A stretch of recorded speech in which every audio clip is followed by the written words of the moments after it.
నమస్తే. కాంగ్రెస్ వచ్చింది, కరువు తీసుకొచ్చింది. కాంగ్రెస్ వచ్చింది, కరెంటు కష్టాలు మొదలైనవి. కాంగ్రెస్ వచ్చింది, అనేక సమస్యలతో తెలంగాణ ప్రజలు ఇబ్బందులు పడుతున్నారంటూ వరుసగా ప్రతిపక్ష పార్టీ నేతలంతా కూడా అధికార పార్టీ నేతల మీద, అధికార పార్టీ మంత్రుల మీద కామెంట్ చేస్తున్నటువంటి సందర్భం. నిన్న మనం చూసినాం. నమస్తే తెలంగాణ కావచ్చు, ఇతర కొన్ని పత్రికల్లో ప్రచారం జరుగుతున్నది. వరంగల్లో ఉన్నటువంటి ఎంజిఎం హాస్పిటల్లో 6 గంటల పాటు కరెంటు పోయింది. రోగులు బయట ఊపిరి పీల్చుకోనికే చల్ల గాలికి బయట వచ్చి కూర్చున్నటువంటి పత్రికల్లో రాతలు చూసినాం. సో దీని మీద కాంగ్రెస్ పార్టీ నాయకురాలు, కాంగ్రెస్ పార్టీ వైస్ ప్రెసిడెంట్ అయినటువంటి శోభారాణి గారు బగ్గుమంటున్నారు. ఇదంతా అవాస్తవం అంటున్నారు. ఒకసారి మాట్లాడడం ప్రస్తుతం మనతో పాటున్నారు. నమస్తే. సో నిజంగా పత్రికల్లో రాసింది వాస్తవమా అవాస్తవమా? నిజంగా 6 గంటల పాటు ఎంజిఎం హాస్పిటల్లో కరెంటు పోలేదా? పోలేదు. ఎందుకు ఈ వార్తలు వస్తున్నాయంటారు? బీఆర్ఎస్ పార్టీకి సంబంధించినటువంటి వాళ్ళకి ఎక్కడో ఒక ఇష్యూ కావాలి. ఇప్పుడు ఫ్రీ బస్ ఇచ్చినాము, ఫ్రీ కరెంట్ ఇచ్చినాము, 500 రూపాయల గ్యాస్ ఇచ్చినాము, 200 యూనిట్ల కరెంట్ ఫ్రీ ఇచ్చినాము, రైతులందరూ కూడా ప్రజలందరూ కూడా హ్యాపీగా ఉన్నారు. రైతులకు 500 బోనస్ ఇచ్చినాము, అంటే రైతు బంద్ వేసినాము. రెండోది ఏంటంటే రుణమాఫీ చేయబోతా ఉన్నాము. ఇవన్నిటిని చూసిన తర్వాత వాళ్ళకు భరించలేనంత బాధ అవుతా ఉన్నది. ఎక్కడో దగ్గర ఒక ఫస్ట్ కాంగ్రెస్ పార్టీ గవర్నమెంట్ రాకముందే ఒక ప్రాపగండా స్టార్ట్ చేశారు. కాంగ్రెస్ పార్టీ వస్తే కరెంటు పోతుంది అని చెప్పేసి. అంటే దాన్ని రుజువు చేసుకోవడం కోసం, నిజమని చెప్పుకోవడం కోసం, వాళ్ళు చెప్పినటువంటి అబద్ధాన్ని నిజం చేసుకోవడం కోసం రోజువారీగా ఏదో ఒకటి మాట్లాడే ప్రయత్నం చేస్తా ఉన్నారు. కానీ 6 గంటల కరెంటు పోతే అక్కడ ఉన్నటువంటి ఎమ్మెల్యేలు ఉన్నారు, మంత్రులు ఉన్నారు, మా వాళ్ళు ఎవరి దృష్టికి ఒకరి దృష్టికి వస్తుంది. చిన్న హాస్పిటల్ కాదు, వాళ్ళు అబద్ధాలు చెప్తా ఉన్నారు. వాళ్ళ హయాంలో మనం చూసినాం. ఇది ఇప్పుడు 21/3/2021 కరెంటు పోయింది, ఊపిరి ఆగింది. అంటే వాళ్ళ హయాంలోనే చెప్తా ఉన్నది. ఇది ఎంజిఎం హాస్పిటల్లో. రెండవది రోగిపై ఎలకల దండయాత్ర. మనుషుల్ని ఎలకలు కొరుక్కొని తిరిగిపోతా ఉంటే మనందరం చూసినాం, పేపర్లు వచ్చినాయి, నిజంగా జరిగినాయి, చనిపోయిన సంఘటనలు కూడా ఉన్నాయి. అంటే ఇట్లాంటివన్నీ కూడా వాళ్ళ హయాంలో ఫెయిల్యూర్స్ అన్ని పెట్టుకొని ఇవాళ కాంగ్రెస్ పార్టీ మీద వాళ్ళు తప్పు ప్రచారం చేసే ప్రయత్నం చేస్తా ఉన్నారు. కాబట్టి వాళ్ళకి ఏం పని లేదు. ఇవాళ అయిపోయింది. ఇప్పుడు పార్లమెంట్ ఎన్నికల తర్వాత వాళ్ళ పార్టీ మూతపడే పరిస్థితి వచ్చింది. వాళ్ళ దిక్కు దివానం లేకుండా వాళ్ళ టోయిలెట్ బోర్డు పెట్టుకునే పరిస్థితికి వస్తా ఉన్నది. కాబట్టి ఇవాళ వాళ్ళు దీన్ని ఏదో రకంగా ప్రజలలో మేము ఉన్నాం అనిపించుకోవడం కోసము, లేకపోతే మేము మీకు అండగా ఉంటున్నామని చెప్పి అనిపించుకోవడం కోసము, వాళ్ళ యొక్క ఏమంటారు వ్యక్తిగతమైనటువంటి ప్రాపగండా కోసం ఇవన్నీ మాట్లాడుతున్నారని చెప్పేసి మేము భావిస్తాం. కానీ మొదట్లో కరువు అన్నారు. ఎందుకంటే చెరువులు ఎండిపోతున్నాయి, అటు రైతుల పొలాలు ఎండిపోతున్నాయి, కరువు మొదలైంది. ఇది కాలంతో వచ్చిన కరువు కాదు, కాంగ్రెస్ తెచ్చిన కరువు అన్నారు. ఇప్పుడేమో కరెంట్ అంటున్నారు. మళ్ళీ ఇంకోటి, వడ్ల కొనుగోలు ప్రక్రియ పూర్తి స్థాయిలో జరగట్లేదు. 500 బోనస్ గతంలో వడ్ల కొనుగోలు మీద ఉన్న కాంగ్రెస్ ఇలా మాట మార్చి కేవలం సన్నాలకే 500 బోనస్ అంటున్నది. రైతు వ్యతిరేక కాంగ్రెస్ అంటూ కూడా ప్రతిపక్షాలు కామెంట్ చేస్తున్నాయి. ఎట్లా సమాధానం చెప్తారు? అంటే నేను ఇందాక అన్నా కదా, కరువు అనేది ఒక పార్టీ తీసుకురాదు. ప్రకృతి మన మీద పగబడుతునో లేకపోతే మనం చేసే తప్పిదాల వలన కరువులు వస్తాయి. అంతేగాని ఒక కాంగ్రెస్ పార్టీ వస్తే కరువు వస్తుంది అనుకుంటే సిగ్గుపోతుంది. కొంచెం చదువుకున్నారా వీళ్ళు, లేకపోతే పెద్ద అమెరికాలో చదువుకుని వచ్చినామని చెప్తారు. ఏం మాట్లాడుతున్నారని వాళ్ళు సైన్స్ తెలుసా లేదా వాళ్ళకి? రెండోది, కాంగ్రెస్ వచ్చింది, చెరువులు నిండుతా ఉన్నాయి, కాలం బాగా అవుతుందని చెప్తా ఉన్నారు. రైతులందరూ హ్యాపీగా ముందస్తు దున్నకాలు స్టార్ట్ చేసినారు, విత్తనాల కోసం పరిగెడతా ఉన్నారు, ముందస్తు విత్తనాలు తెచ్చి పెట్టుకుందామని చెప్పేసి. అంటే ఎంత హ్యాపీగా ఉన్నారో మనకు అర్థమవుతా ఉన్నది. అంటే వాళ్ళు చెప్తున్న దానికి మీరు 15 రోజులు కూడా కాలేదు. మీరు మొన్న చెప్పిన కరువు వచ్చింది, కాంగ్రెస్ వచ్చింది, కరువు వచ్చిందని 15 రోజులు కూడా కాలేదు. వర్షాలు పడ్డాయి, బ్రహ్మాండంగా రైతులందరూ హ్యాపీగా ఉన్నారు. రైతులకు బోనస్ ఇస్తామని చెప్పినాము, 500 రూపాయలు బోనస్ ఇస్తా ఉన్నాము.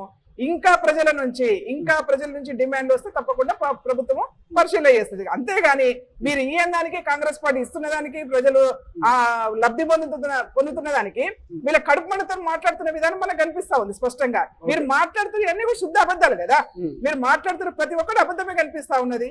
ఎక్కడ చెప్పండి? కానీ వాళ్ళ మంత్రులు పక్క రాష్ట్రంలో ప్రచారాలకు పోతా ఉన్నారు, కానీ పక్కనే ఉన్నటువంటి వడ్ల కళ్ళాల దగ్గర పోతలేరు, రైతుల్ని పరామర్శిస్తలేరు అంటున్నారు. అందుకే హరీష్ రావు గారు మేము వెళ్ళి రైతుల్ని పరామర్శిస్తున్నాము, ఆ వడ్ల కుప్పల్ని చూస్తా ఉన్నాం అంటున్నారు. ఎట్లా చూస్తారు? వాస్తవమేనా ఇది అధికారంలో ఉన్నప్పుడు హరీష్ రావు గారు చేస్తే బాగుండేది. ఎందుకంటే నేను స్వయంగా చూశాను. సిద్దిపేట గానీ, దొమ్మాట, మిర్దోటి ఆ ప్రాంతాలలో పోయిన ఎన్నికల సందర్భంలో అనుకుంటాం తిరిగినప్పుడు, బై ఎలక్షన్స్ టైంలో ఎక్కడ పడితే అక్కడ కుప్పలు కనబడ్డాయి, మొత్తం మొలకలు వచ్చిపోయినాయి. ఎందుకు కొనట్లేదంటే వాళ్ళు ఏదో సాగు చెప్పినారు, వర్షాలు బాగా పడ్డాయి, మేము పంట ఎక్కువ పండించినాం, ప్యాడ్ ఎక్కువ వచ్చిందని చెప్పేసి మాట్లాడినారు.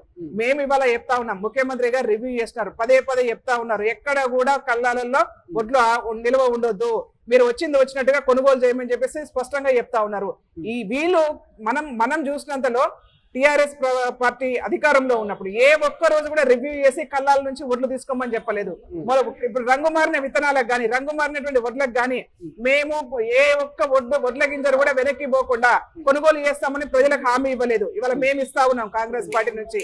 మేము కాంగ్రెస్ పార్టీని చెప్తా ఉన్నాం, రంగు మారిన ధాన్యమైనా సరే మీరు ఎవరు కూడా భయపడాల్సిన అవసరం లేదు. కాంగ్రెస్ పార్టీ ఉంది, మీకు కాంగ్రెస్ పార్టీ సపోర్ట్ గా ఉంది. ఇక్కడ ఉన్నది రేవంత్ రెడ్డి గారి ప్రభుత్వము, కాంగ్రెస్ పార్టీ ప్రభుత్వము. ప్రతి గింజ కొనుగోలు చేస్తామని చెప్పేసి రైతులకు ముందస్తుగానే మేము ధైర్యం చెప్పినాం. ఎవరు అధైర్యపడతలేరు, రైతులు ఆనందంగా ఉన్నారు.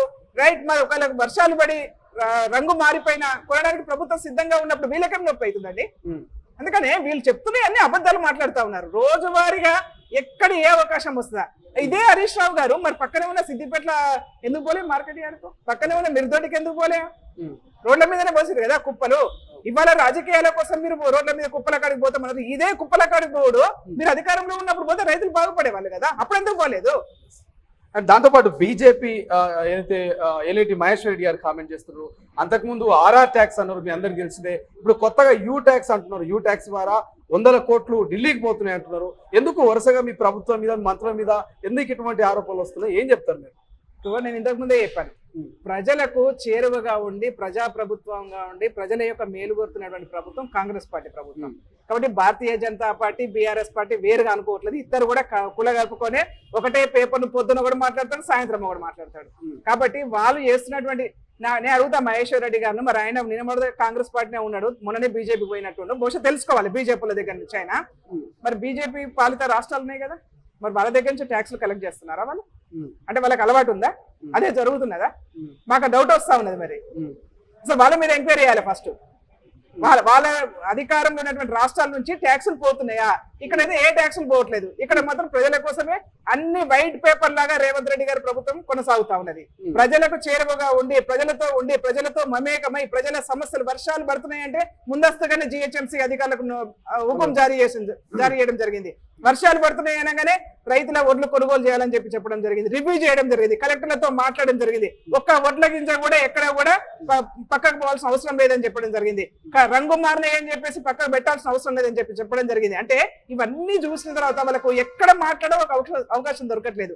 ఏదో ఒక ఇష్యూ తీసుకురావాలి, ఏదో ఒక ఇష్యూతో మాట్లాడాలి, ప్రజలలో ఉండాలి, పేపర్లలో రావాలి. ఇంతవరకు ఒక ఎజెండా పెట్టుకున్నారు, ఆ ఎజెండాలో తిరుగుతా ఉన్నారు. భారతీయ జనతా పార్టీ వాళ్ళు అదే ఎజెండాలో ఉన్నారు, బీఆర్ఎస్ పార్టీ వాళ్ళు అదే ఎజెండాలో కనిపిస్తా ఉన్నారు. ఫైనల్ గా మొన్న నరేంద్ర మోడీ గారు ఒక మాట అన్నారు, అయితే ఫ్రీ బస్సు పథకం ద్వారా ఆ మెట్రోకు దెబ్బ పడుతున్నది అంటున్నారు. సో ఎట్లా చూడొచ్చు? ఫ్రీ బస్ అనేది నిజంగా కాంగ్రెస్ ప్రభుత్వం ముందస్తుకు తీసుకుపోతుందా, ఎత్తివేస్తుందా, లేకపోతే నిజంగానే మెట్రోకు దెబ్బ పడుతుందా? ఏం చెప్తారు? నరేంద్ర మోదీ గారు తెలంగాణ రాష్ట్రంలో అధికారం ఓట్ల కన్నా ముందు మాట్లాడితే ఇక్కడ బాగుంటుంది.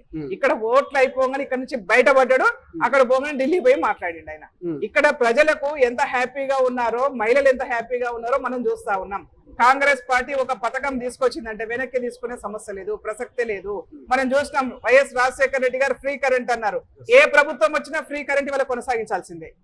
రేపు ఇదే చెప్తున్నాం, ఫ్రీ బస్ అనేది కాంగ్రెస్ పార్టీ కాదు, ఏ ప్రభుత్వం వచ్చినా ఫ్రీ బస్ అనేది కొనసాగించాల్సింది. ప్రజలకు మేలు చేస్తా ఉంటే ప్రభుత్వంకు మాకు ఆదాయం గండిపడుతుందని ఎందుకు మాట్లాడతారండి వీళ్ళు? అంటే మీకు మెట్రో ముఖ్యమా, ప్రజల శ్రేయస్సు ముఖ్యమా?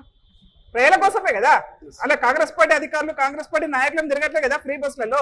సామాన్యమైనటువంటి ప్రజలు, రోజువారీ కూలీ చేసుకునే వాళ్ళు, రోజువారీ చిన్న చిన్న షాపులకు వెళ్లే వాళ్ళు, కాలేజీలకు వెళ్తున్నటువంటి పిల్లలు, చిన్న చిన్న ఫంక్షన్లకు middle class, below middle class వాళ్ళు కదా ఆర్టీసీ బస్సులలో ప్రయాణం చేస్తూ హ్యాపీగా కాంగ్రెస్ పార్టీ మాకు అవకాశం ఇచ్చింది, 200-300 రూపాయలు మాకు రోజువారీగా తప్పుతున్నాయని చెప్పేసి ఆనందపడతా ఉంటే చూసి ఓర్వలేక మెట్రోను ఎవరు వ్యతిరేకిస్తలేక, కానీ మెట్రో గురించి ఎందుకు మాట్లాడు? మెట్రో ప్రత్యామ్నాయ మార్గం వెతుకును.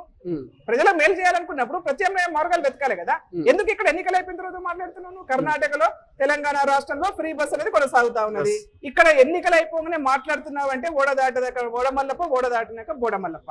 ఇవాళ భారతీయ జనతా పార్టీ విధానం అది కనిపిస్తా ఉంది. శుభరాణి గారు, అసెంబ్లీ ఎన్నికల ద్వారా అధికారంలోకి వచ్చిన కాంగ్రెస్ పార్టీ ఏదైతే పార్లమెంట్ ఎన్నికలు కూడా మొన్న ఎదుర్కొన్నది, సో భారీ మెజార్టీ వస్తుంది అనుకుంటున్నారు. సో ఇప్పుడు పంచాయతీ ఎన్నికలు సవాల్గా మారినాయి, పంచాయతీ ఎన్నికలు జరగబోతా ఉన్నాయి. సో పంచాయతీ ఎన్నికలకు కాంగ్రెస్ ఎట్లా సర్వం సిద్ధమవుతుందో, ఎందుకంటే గతంలో మీరు కులగణన అన్నారు అధికారంలోకి వస్తే, సో ఇవన్నీ ఎట్లా సాధ్యమైతే ఏమన్నా చెప్తారా దాని గురించి? ఇప్పుడు పంచాయతీ ఎన్నికలు మనం చూసాము, గ్రామీణ ప్రాంతాలలో గ్రామాలు పట్టుకొమ్మలని చెప్పేసి చెప్పినటువంటి party Congress party. BRS party హయాంలో అనేక మంది సర్పంచులు అప్పులు వేసి భిక్షగాలలాగా మారి చివరకు ఆత్మహత్యలు చేసుకున్నటువంటి దౌర్భాగ్య పరిస్థితికి వాళ్ళ గ్రామ పంచాయతీలు నెట్టబడ్డాయి. కాబట్టి గ్రామ పంచాయతీ ఎన్నికల్లో కూడా సర్పంచ్లకు కానీ లోకల్ బాడీస్ అన్నిటి కూడా గర్వంగా ప్రజా పరిపాలన కొనసాగించే విధంగా కాంగ్రెస్ పార్టీ నిర్ణయాలు తీసుకోబోతా ఉన్నది. తప్పకుండా బీసీ గణన చేయాలనేది కాంగ్రెస్ పార్టీ సిద్ధాంతము. రేపు అధికారంలోకి వచ్చిన తర్వాత సెంట్రల్ లో డెఫినెట్ గా థింక్ జరుగుతుంది. Thank you so much. So ఇది మొత్తం మీద అయితే కాంగ్రెస్ పార్టీ వైస్ ప్రెసిడెంట్ అయినటువంటి శోభారాణి గారు క్లారిటీగా చెప్తా ఉన్నారు. ఎక్కడో ఒక చోట చిన్న నిమిషం పాటు రెప్పపాటు కరెంటు పోయిండొచ్చు, కాదనట్లేదు. కానీ గంటల తరబడి కరెంటు పోయినట్టు తప్పుడు ఆరోపణలు చేస్తే ఊరుకోమంటూ ఆమె ప్రతిపక్షాలకైతే వార్నింగ్ ఇచ్చే పరిస్థితి మనకు ప్రస్తుతం కనిపిస్తుంది. సో చూద్దాం మరి నిజంగా కాంగ్రెస్ వచ్చినాక కరువు వచ్చిందా, కాంగ్రెస్ వచ్చినాక కరెంటు కష్టాలు ఏర్పడ్డాయి అనేది ప్రజల్లో ఇప్పటికే అర్థమైపోతుంది. ప్రజలు క్లియర్ గా ఒక విజన్ తో ఉన్నట్టు తెలుస్తా ఉంది. సో మరి పార్లమెంట్ ఎన్నికల ఫలితాలు తెలియపోతుంది. కాంగ్రెస్ చెప్తున్నది నిజమా, మరి ప్రతిపక్షాలు చెప్తున్నదా నిజమా అనేది ఆ యొక్క లోక్సభ ఎన్నికల ఫలితాలు చూస్తే ఒక స్పష్టత తెలుస్తా ఉంది. కెమెరా పర్సన్ అజయ్తో శ్రీశైలం, తొలి వెలుగు, హైదరాబాద్. అసలైన తొలి వెలుగు. ఫాలో వాట్సాప్ @తొలి వెలుగు official.